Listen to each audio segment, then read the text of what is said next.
Hey y'all, welcome to the Team LocoFit Roundtable, hosted by me, Laurin Conlon, owner of Team LocoFit. Each week, I am joined by one of our coaches to dive headfirst into the nutrition, training, mindset, and coaching strategies we use with our clients. If you loved the show, please subscribe, leave us a review, tell a friend, you know the drill. And for more information about coaching, the programs we offer, and additional content, visit teamlocofit.com. All right, and we are back this week. I'm joined with Coach Sam. Hello. And this is going to be a very personal to Sam podcast. I will be facilitating some of the questions, but I do not have any experience here. And that is training while being pregnant. Yeah. And Sam is very far along. And we thought this would be a really cool podcast to do, not only because, this is what Sam is literally living through right now, but because this is so relevant to so many of our clients. Obviously there's a lot of women who want to get pregnant, who want to know what to expect, or maybe people who are listening have just gotten pregnant and they're just very confused, because I think there's a lot of confusing information on training and being pregnant. So I definitely want to go through this, and I think this is going to be so relevant to our audience. I'm very excited, but like I said, I will be facilitating and mostly just listening and asking some other questions, but no, I don't have any experience here, not yet. So. Fair enough. Yeah. So I have obviously been training for a really long time at this point, like 7 years. And so when I got pregnant, I was like, this is a huge part of my life. I want to keep doing it. And like we talked about on a previous podcast, I had just, general knowledge through like my master's and stuff and through various certification courses. But it is, like you said, there's a lot of misconception and there's a lot of mixed information. And so I ended up going through Girls Gone Strong to get a pre and postnatal certification, which anybody can really do as long as they have like a personal training or group cert. So I would highly recommend that. This is where a lot of the information today is going to come from. But just a few disclaimers right at the bat before we get into everything. I just want to mention that a lot of this stuff is general things that people may go through or need to be cognizant of. A lot of this is my experience, and everyone, just like everybody is different, everybody is different. Every pregnancy is different. And as a pregnant person, you get a lot of, oh, just wait, and oh, this is going to happen. And you have to remember that everybody's pregnancy is different. So what I've experienced, you may never have to deal with, or something that you deal with, I may never have to deal with. And so keep that in mind as a listener. And then also with pregnancy, the stakes are higher. So make sure that anytime you're going into a new program, or even just continuing what you're doing, clear it with your doctor first. And then if any conditions come up through pregnancy, because there are some conditions that may occur where training is just not an option or is not advisable. So just always make sure you're talking to your doctor first. Yes, that is a huge disclaimer, of course. And because things can change very quickly in pregnancy, and you might be totally clear to do something 1 week and then the next week something comes up. So definitely be in tune with that, and don't be super hard-headed. Even if you have a ton of experience training, it's really important to be like, all right, this is a very different time in my life. So let me follow these recommendations. And if I'm a little bit more cautious for these next 9 months, it's going to be okay. Yeah, and it will be okay. You'll be okay. But that doesn't mean not train. I think that used to be that. I mean, I think that we've pretty much gotten past that. I could be wrong, because I'm not kind of within that whole community, but I do think that things have shifted so much to where people are commonly training, whereas before people weren't as commonly lifting weights, right? Yeah. It wasn't, everybody wasn't training, right? Like, and now there's a lot of people who work out on a consistent basis. So it's not like this big change to them. But if you hadn't been training and then you're like, you know what, I want to train for a CrossFit competition, clearly not going to happen when you're pregnant, right? But if you've already been training for years and you know your body, and you have, a lot of skills built up, and, awareness of how you're, recovering and all that, you can still train. You're going to, of course, have to dial things back, but it doesn't mean that you just like, oh, I'm pregnant, I'm going to completely stop lifting, unless you are advised to. And that's, of course, a certain situation. Yeah. And that's I love that you just said that there's been a lot of misconception, and there has been for a long time. And there were definitely set standards at one point in time where, oh, you shouldn't lift that you're pregnant. Oh, don't, you're pregnant. And to an extent, yes. And we'll get into that in a bit. But one of the main standards, and any doctor will tell you this, is you should be fine to continue doing what you're already doing. So if you're somebody who's trained for a long time, or you're an endurance athlete, you run all the time, you should be good to continue doing that, especially during the first trimester when you don't have a lot of extra weight or anything like that to really consider. It's more just the physiological, on a cellular level, what's changing.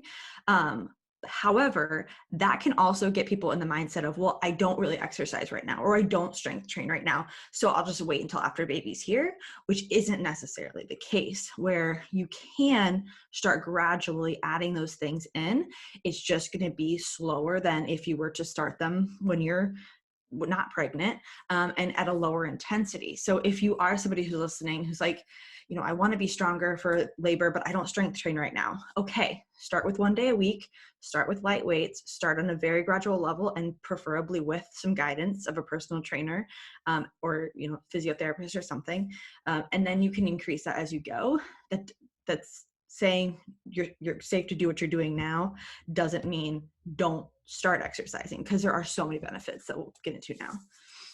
So agreed. And I think that I think that most people who I've at least known who train throughout their pregnancy just feel a lot better too. Again, might look very different than what they've done before, but I do think that there's a lot of really positive things that can come from that. So that's exciting that there's been this kind of push in that direction, no, this is okay. And, of course you're gonna have to limit certain things, and especially as you get farther along, there's going to be certain things that you can't do. When you were here and we were training, they were like, no, I can't do that, which is totally fine. There's going to be certain things, certain positions, certain movements that are just not you're not going to be 9 months pregnant doing chest supported rows and shoving your stomach into a pad. Probably not happening. No. But could you do a different type of row? Probably. So yes, a little bit of a modification.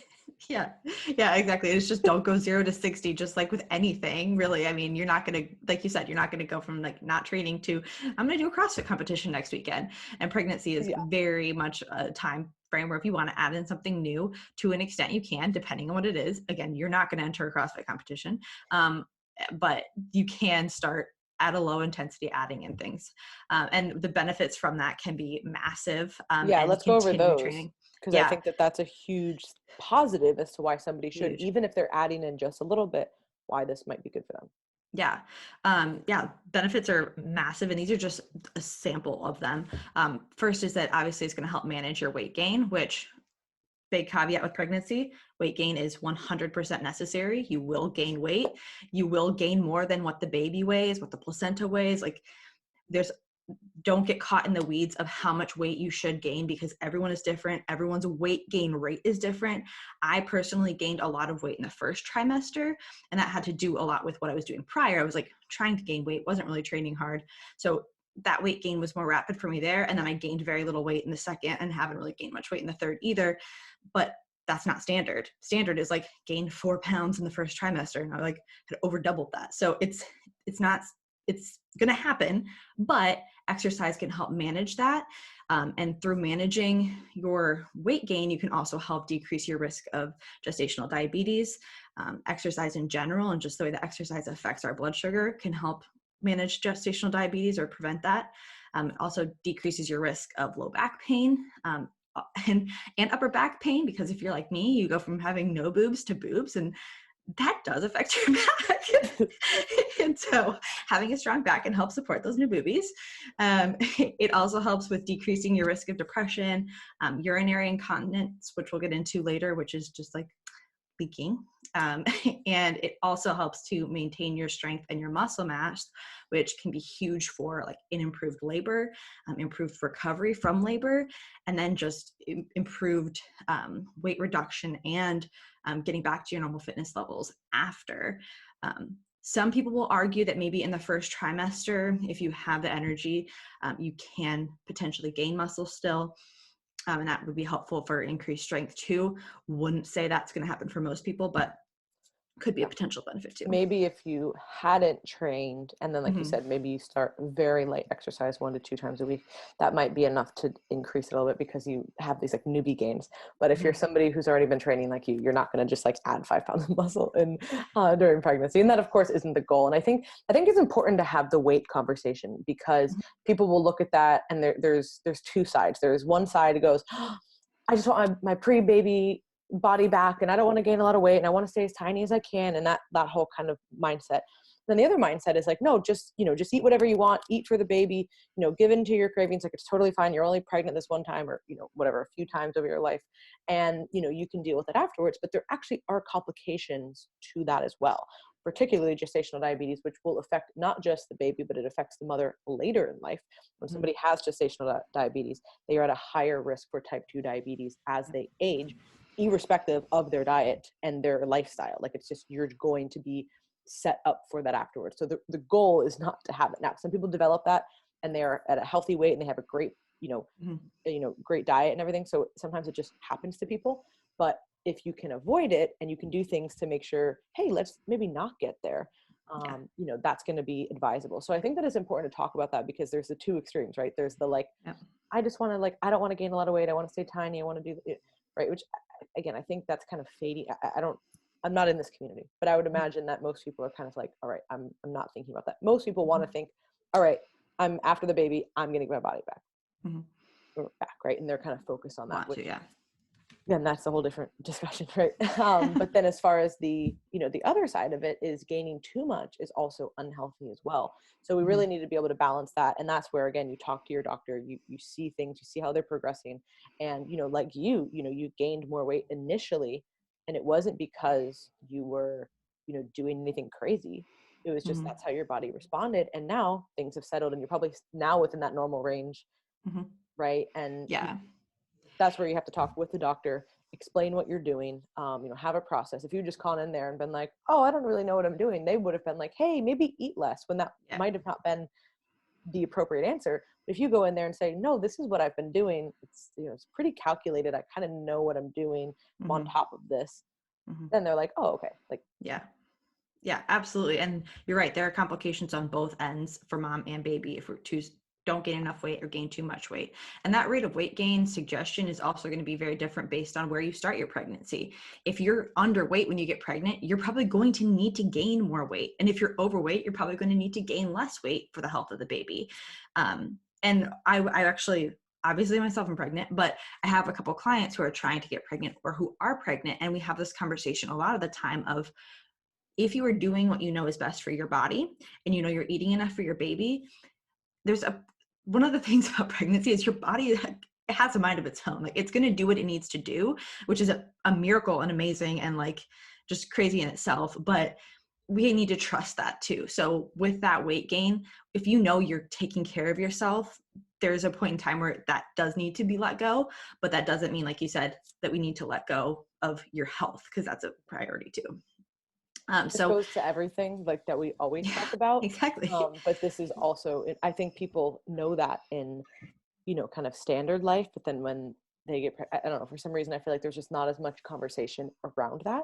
Cause it is kind of touchy, like too little or too much is not good, but it can be kind of hard to talk about that because people get very defensive and emotional around it. And it's like, no, we're taking the emotion out of it. We're completely detaching. This is based on physiology and health of you and baby. So it's such a touchy subject. And I was like so upset. I remember when that I had that conversation. I was just, because I was like, but what I'm doing everything I need to do. But yeah, it's a touchy thing. But talking with, like, understanding where your doctor is coming from when the conversation happens, that was a big thing for me. Was like, she expressed why she was saying that, and I appreciated that. It was still just, you're hormonal, and especially as someone who does know what I'm doing, I was like really defensive. But it like I said, it's inevitable, and coming to a place where you can accept that and really focus on the habits that you would do in normal life anyway, that we talk about all the time, can be really helpful. So that's the ways that exercise can help you. And then, like I said, your body is going to be going through a lot of changes And it's really interesting because a lot of the changes that happen fast, and then they stay. Like they just, they don't even progress. Sometimes they just stop. But you deal with a lot of adaptations right off the bat. And a lot of these things are going to affect your training. And I would say that my training probably took the biggest hit in the first trimester because of these things. And because I was just so tired. And that part of that did contribute to my weight gain too. My NEAT was like non-existent. Like if I wasn't training, I was doing nothing. And so these are some of the ways that can be, all of these things contribute to that energy as well. So some of the changes that happen to your body during pregnancy are hormonal. Yay, hormones. Obviously. Yay, hormones. Just a little. Just a little. Have you ever seen Knocked Up when he, when she's freaking out and he's like, I know this isn't you. This is your hormones. Fuck you, hormones. Your bitch hormones.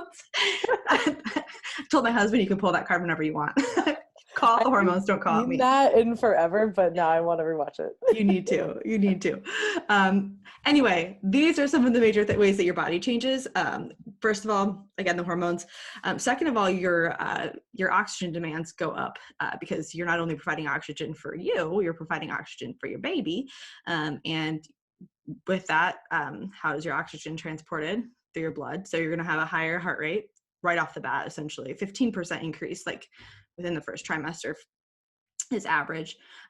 Increased total blood volume, which those both equal increased cardiac output. And so if you can hear me, I'm breathing heavy because those increased oxygen demands, they do cause you to be out of breath a lot faster. And Wait, like, Sam on the treadmill or? Just kidding. I'm actually, for anybody not watching this, I'm actually running and talking right now. It's really impressive. No, but it's totally kidding. Sam was not doing that. I'm not. I'm just sitting on an exercise ball. You're going to have very quickly, you're going to have shortness of breath, and that's doing nothing, like walking up the stairs, walking across the room. And so that can really affect your performance if you're an endurance athlete or even just like training in general. Especially in a mask at the gym, I'd have to pop that down every once in a while just to catch my breath because you're out of breath. On top of that, you're going to have increased energy demands overall because you are growing a human, which takes a lot of energy. So if you're not eating enough, or even if you are, you're going to be fatigued from that increased demand on your body.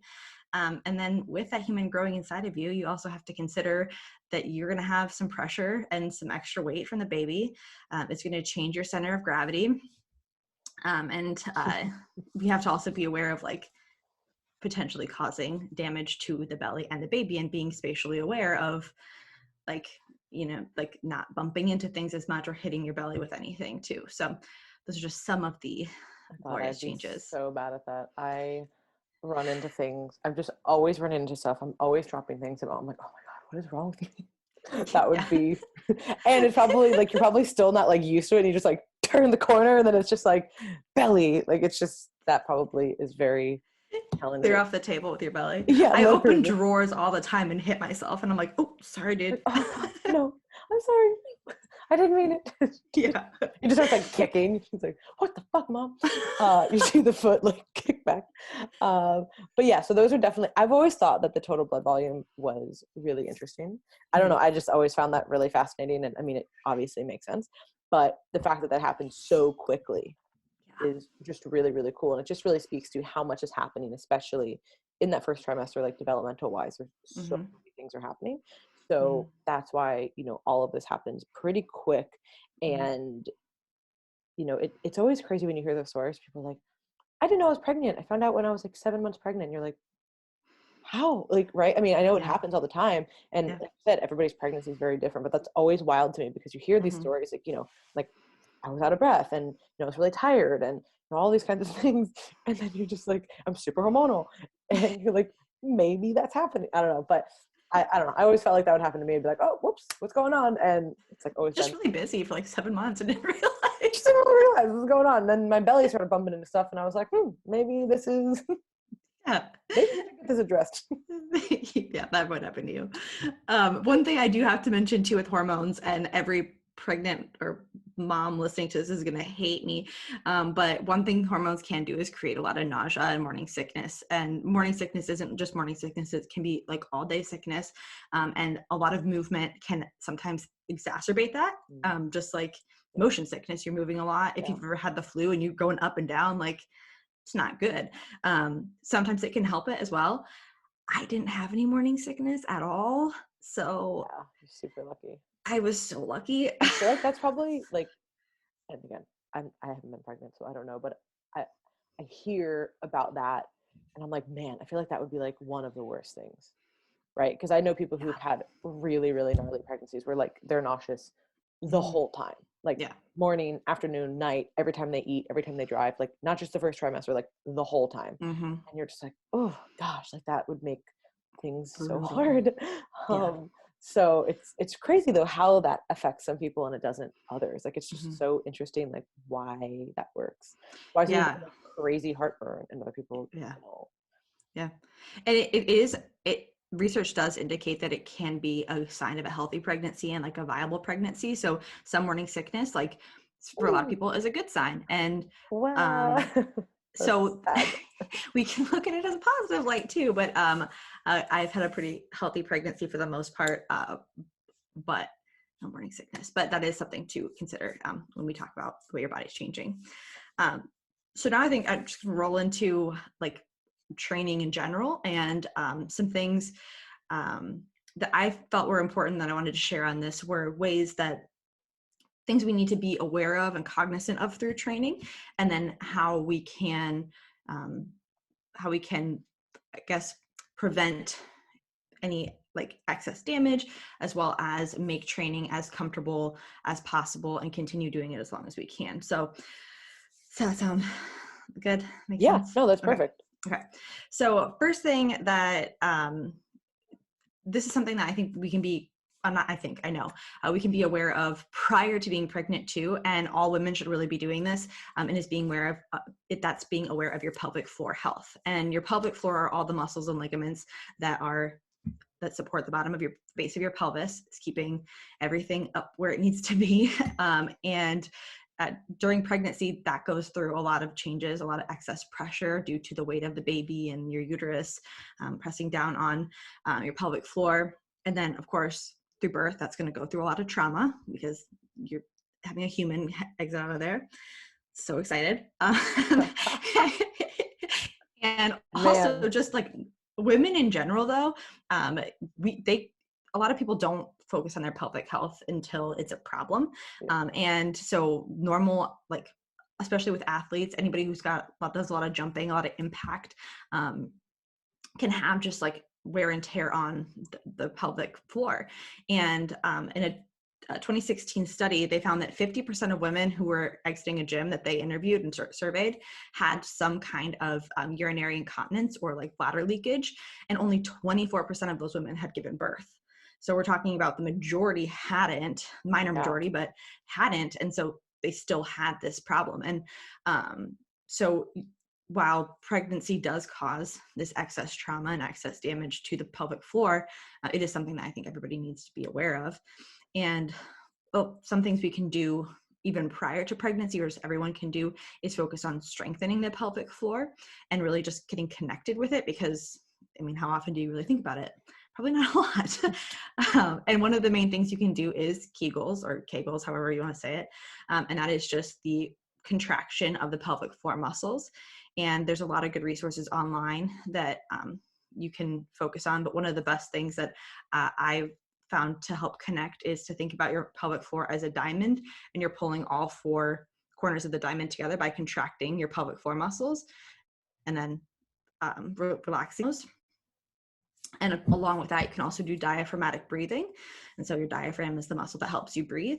And when we inhale, the diaphragm should drop because we're making room for the air to enter our lungs. And then when we exhale, the diaphragm rises, and your pelvic floor should go along with that. So when we take a deep breath in, rather than like sucking in, we want to let that expand, let the pelvic floor relax. And then when my eyeballs just like popped out if you're watching this. You know that deep breath in, and then when you exhale, the diaphragm goes up and the pelvic floor goes with it. So connecting those is actually super hard at first, but if you can get into the rhythm and do like 10 to 20 of those in a row, you can start really connecting and engaging the pelvic floor and strengthening that with and that's good for other things too. Like just absolutely. diaphragmatic belly breathing is really good for, you know, getting more parasympathetic versus being so sympathetic. So I think that Mhm. there's definitely other benefits just from that too. So it's like, hey, let's just hit two birds with one Just do stone. that. Some We belly totally breathing, can do yes. that. Yeah.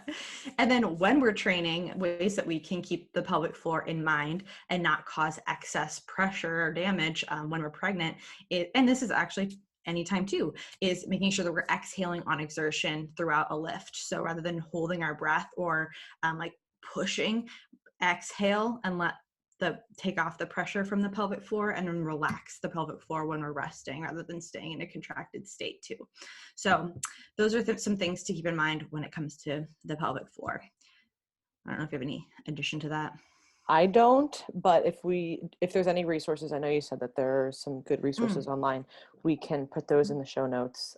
If Sure. you have like a website or like videos that you find Yeah, really, really helpful, we absolutely. can put those in there for you guys so you can go and learn a little bit more as well. Yeah. And I think this is, again, something that a lot of people are dealing with. Like they ask just kind of randomly, hey, as you're leaving the gym. And Mm-hmm. clearly this is not just a pregnancy issue that a lot of women are dealing with. So it's going to be Mm-hmm. important to focus on this. And like you said it perfectly. Nobody really thinks about this until they have a problem. And then it's Mm-hmm. like, oh, okay. Now, not saying that the focus of your day needs to be your pelvic floor, but if you can incorporate a few things that are generally pretty easy to do, very non-invasive, short amount of time, Mm-hmm. and it's going to keep you healthier, it's probably Yeah. going to be a good idea. And there are pelvic physiotherapists who are trained to help restore pelvic floor health after birth, especially if you've had any type of prolapse, which is where the organs have lowered It's or really common. even are leaving the body. That can be restored with the help of a physical therapist, but definitely one who is trained in pelvic floor health. So that is a good resource. Don't, Yeah, just make sure they have a certification. definitely go to a specialist. Yeah. For that. The next thing that is, again, these things, it's just crazy. Like when I'm thinking about these things, it really applies to everybody, but it's core control and intra-abdominal pressure. And when we exert, sometimes in a lot of different situations, we create intra-abdominal pressure, which is pressure from the inside of the abdomen out. And so if you've ever like done a sit-up and you've noticed your belly rise or like kind of pooch up, that is intra-abdominal pressure pushing your belly forward or pushing against your abs. And as we get pregnant, we obviously need to make room for a belly. And so our abs start to separate and move outward. And this stretching all happens pretty much from the linea alba, which is the connective tissue that runs down the middle of your abs. So if you've ever seen anybody with that six pack, it's that line in the middle. And a lot of our core muscles wrap around and insert there. And then it's also the center of the muscle we would call your six pack, your rectus abdominis. So what happens is those muscles separate, and that causes a lot of pressure and a lot of tension on the linea alba. And just that separation in itself, we call diastasis recti. And the numbers indicate that like up to 100% of women experience at least 16 millimeters worth of separation between the ab muscles. And this can be exacerbated through excess intra-abdominal pressure from just the pushing against the linea alba can cause that to further separate, or in some cases tear completely. And so what we really want to do is avoid excess, or really just minimize intra-abdominal pressure in totality. And so how do we do this? First of all, we need to be aware of how to control our core, how to actually engage our core, which again is something that a lot of people don't know how to do. They do sit-ups and just go through the motions and just crunch, crunch, crunch, and they're not actually engaging any muscles to pull them up. Their belly is doing what they call a bread box or coning, which is where that pressure is against the stomach. And so we need to, first off, be preventative with core control. And then we also need to be aware of how to limit that pressure during pregnancy. So a few things with creating core control.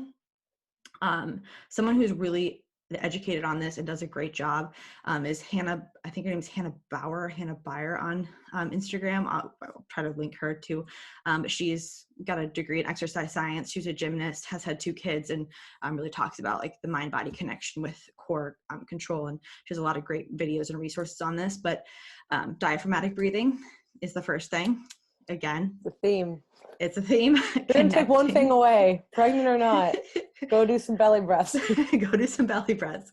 And it's that same thing. A lot of times we think about like sucking in, right, as the way to control the core, when in actuality, we want to be able to contract as we exhale. And so we inhale, expand the belly, exhale, and pull all those muscles together. And maybe I'll post a video of me doing this because it's crazy how much you can still contract your core pregnant. It's freaky, but it really does help to— You're doing like vacuums. Pretty much, baby vacuums. I show my husband, he's like, stop it. He's running out of room in there. I'm like, he's fine. He's fine. It is very disturbing to watch anybody do a vacuum. But I can't imagine watching a pregnant person do one. Don't worry, we're not going inverted here. Okay. Just look a little I'm less like, I don't pregnant. want to see a text message later with that. All right, just You're gonna get it. Don't worry, it's not inverted. But that is a really big tool, is that diaphragmatic breathing. And we can link a video of that in the show notes on how to do that. Another thing is, I want to touch on with intra-abdominal pressure. Obviously, if you we're not talking about pregnancy now, we're talking about everybody else. If you are lifting a lot of weight, you'll hear a lot of people talk about this, and it's actually something that is beneficial when you are lifting heavy, right? yes, You're not going to, suck in your stomach or focus on your core control if you are trying to squat several hundred pounds, right? You are going to want to create intra-abdominal pressure for these big main lifts, particularly if you're trying to be really, really strong. So let's say, low reps, right? Or even higher reps if you're on like a big compound kind of exercise, because what's going to happen is if you have this pressure, you're now protecting like your back, and like, as well as, you're basically creating like a belt with like the way that the pressure is. But that's not for every lift, and that is not for like, you're not just walking around doing that. You know what I mean? Yeah. You need to be able to turn that on, just like you need to be able to turn on something like a diaphragmatic breath. And you need to be able to go in between those. And obviously most of us aren't going to live in either of those areas, but if we can be able to get in and out of those, again, not for a pregnant person, but we're talking about for regular lifting. Cause I think a lot of people will hear that and they're like, wait, but I thought you were supposed to do that when you train. And it's like, yes, for certain types of movements, absolutely want to do that. Now, but we don't want to be doing that constantly, because then you might have an issue with your actual abs and the way that everything works out. So just wanted to make that little clarification for everybody, because if you hear that and you're like, wait, but I hear a lot of lifters talk about that. It is good for certain types of training. Yes. But it is certainly not how we're just walking around. We're not trying to push our belly out when we're doing a sit-up or a core, like or just sitting here. I'm not like, oh, let me get some intra-abdominal pressure. I got a brace right now. Like, no, like clearly I already sound super out of breath, and I'm not pregnant. So I just sound out of breath all the time, but you certainly don't need me like pushing my stomach out and bracing right now. No, but yeah, that's a really good point. Going on today? Like, Lauren's bracing. Like, I don't know what's happening. We're multitasking. We're working out. No, but that's a really good point, and I'll touch on that actually in a little bit. So that's awesome. Oh, sorry. No, that's perfect. Second thing, just with getting your core like prepped for pregnancy and just core control in general, is doing full core training, not just like your crunches and sit-ups, making sure that you're doing things like anti-rotation, planking, bird dogs, dead bugs, anything that makes you actually like think about the core and not just go through the motions. Those are going to be really important. And then getting guidance where you need it. Like some of those references I had before. If you find that when you're sitting up, you're experiencing a lot of that coning and you have a really hard time keeping your belly down when you even just sit up, that would be something I would look into. And so how do we, like I said, this is how we prevent or like prepare the belly. And now how do we limit the damage during pregnancy? First thing is limit any exercises that place a sole demand on the core after a certain point in pregnancy. Most people are fine during like the first trimester because there's not a whole ton of pressure there. You don't have this giant stretching on this big baby. But after the first trimester, generally, or to late, early to mid second trimester, you're going to want to cut out things like sit-ups, like crunches, anything that's placing that full demand on the belly to get you up, or the core to get you up. Even like 1 inch, you'd be like, all right, I can't go any further. I just much. Yeah. And we just don't want the core to have to do all that work. yeah. So getting those out of there. Another thing is decreasing the pressure on the linea alba. So anything that's like completely in a prone position, like planking, might not want to be like in a traditional plank, might want to be at an incline. So everything's not just hanging down, especially as you get as big as I am in the third trimester. And then like just lifestyle in general, like try not to lay on your back too much because, well, for reasons we'll talk about later, first of all, but then also getting up is hard. Like I feel like a cow every time I'm trying to get up off the couch. I have to have a pillow behind me and then just, wave the arms a lot to get some momentum to sit up sometimes. So just don't have to use your core as like solely your core as much as you can. Another thing is decreasing your load. So like you were talking about, when we do heavier lifts, with like, especially like more strength training, lower reps, high loads, we do want to create intra-abdominal pressure when we're not pregnant. And it also can be just a side effect of lifting a heavy load. It's hard to not do that sometimes. And so in pregnancy, oftentimes there comes a point where, okay, we're not pushing as much weight as we possibly can. Let's increase reps a little bit, lower weight, lower the load. Change up the position of which you're holding the weight, and the weight distribution. So like for me, front loaded things like front squats, goblet squats, I had a really hard time keeping my core in control. So I just had to take those out. So sumo's position is a great one to switch to. That also can help with pelvic floor engagement. And then just like back loaded is always nice to help balance that.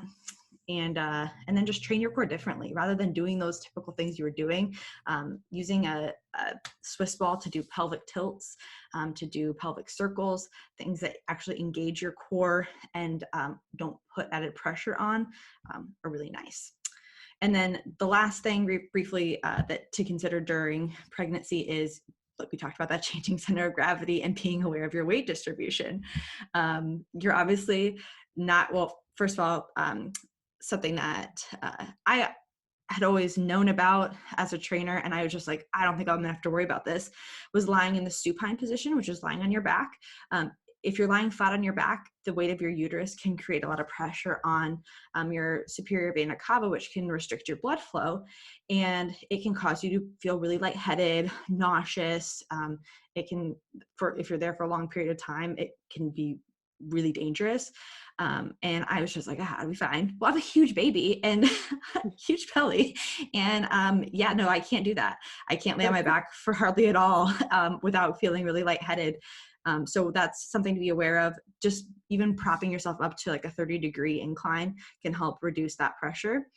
So if this is like typically really easy to adjust by just rolling up a mat behind your head for anything that you would lay for, switching up any flat bench things to an incline bench, or even just like a slight incline is a really easy fix there. Single leg exercises are another thing to be mindful of with that changing center of gravity. Balance can be a bitch, so hold on to something. You can still do it. Like I do single leg deadlifts, but I always hold on to something with my opposite hand, just gently to help me from not falling over.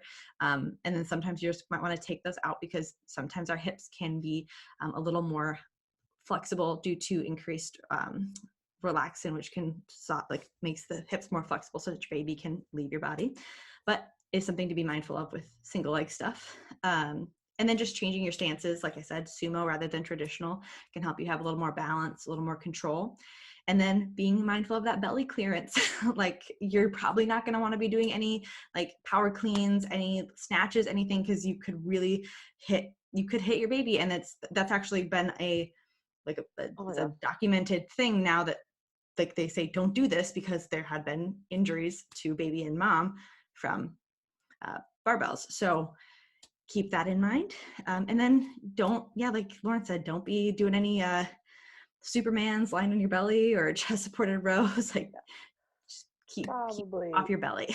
Yeah, probably just not any of those things. And Yeah. But again, those are so small in the grand scheme of what you can still do, and you can make all these adjustments, right? Like, hey, you were doing something lying down. All right, I'm going to do it at 30 degrees now on the bench. I want to do something single leg, even though my balance is a little off, I'm going to hold on to something.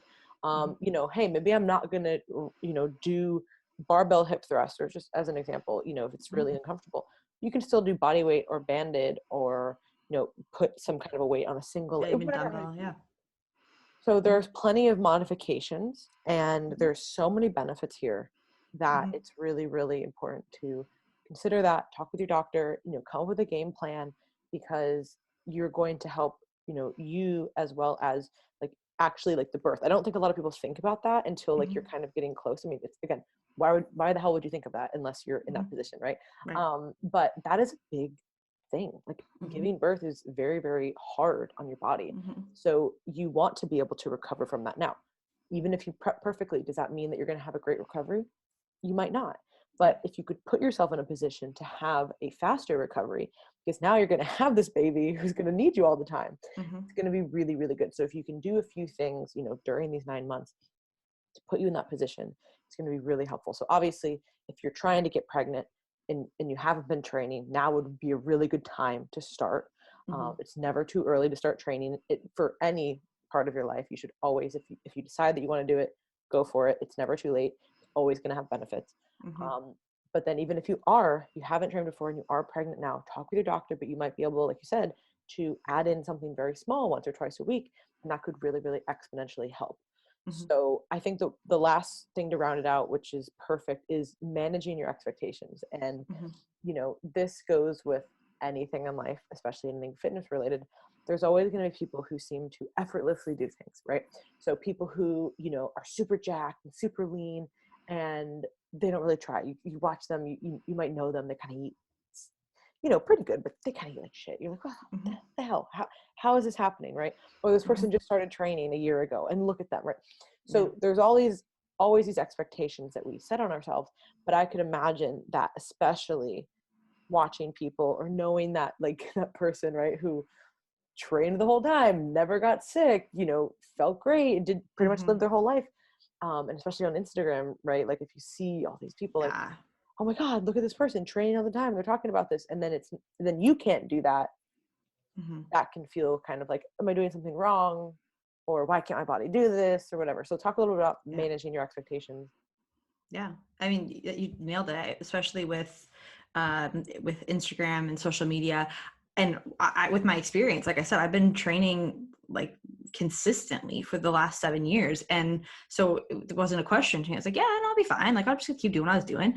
And for the most part I could, but it was more so that my energy levels would not accommodate it. And I might have felt great one day, and Monday I'd be like, awesome, sweet, I feel great, I'm gonna train hard. Tuesday I would be dead. Like it was like a hangover. And we've all had those training sessions where we go hard, and then like a day or two later we're like, holy shit, I feel like I hit by a car. It was like that every day. And so it just came to the point where I couldn't train as hard as I wanted to up until second trimester. I could do a little bit more, but I really struggled with that because I had that expectation for myself that this is what I was going to do. I was going to continue to train because this is who I am. This is so ingrained with my habits and what I do. And so I had to manage my expectations of myself and recognize that just because someone else could do it doesn't mean that my body could. And it wasn't anything that was wrong with me. It was just that my body was handling things a little bit differently. And so essentially I just mixed up what I'm doing. And like right now, I did have a few injuries with my back and belly. And so the thing that I did it was just pregnancy things.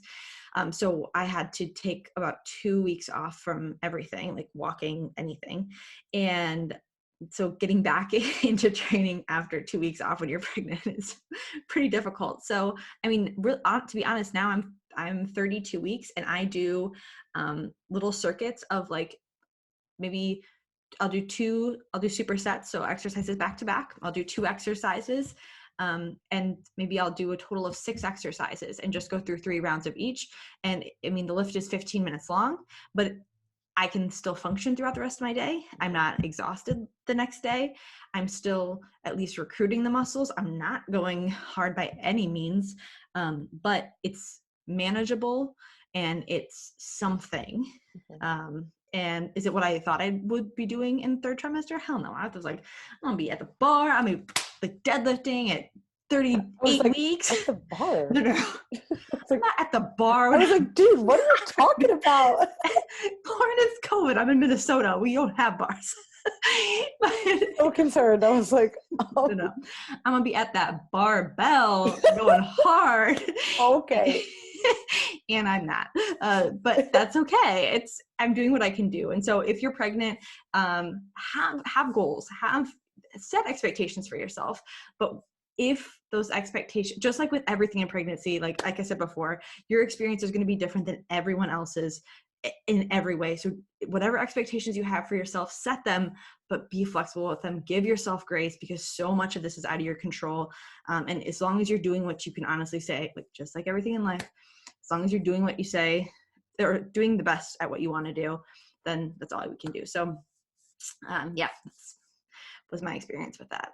Yeah, and I think that's super helpful because, like I said, there's obviously people who are listening who are newly pregnant, but there's plenty of people who are listening who want to get pregnant, but maybe don't know what to do beforehand and all this. So I think it was really, really useful to go over it, especially now that you're basically about to give birth in a few weeks, and we can definitely do a follow-up maybe in another few months afterwards, like, okay, what were the big changes that happened afterwards, and how did you recover? And of course it's going to be very individualized, like how you feel is not how anybody else is going to feel, but at least it can give some insight as to how things are going for somebody who is active and did take care of themselves and all this. So I think it's going to be really, really cool to see that progression and that change. And I'm excited for you to feel back to normal too, without because I know your belly is so big. And it's funny because, again, some people obviously everybody has a belly, they're pregnant, but some people have okay. And then other people, they just turn around and you're like, whoa, it is just massive. So he's out there.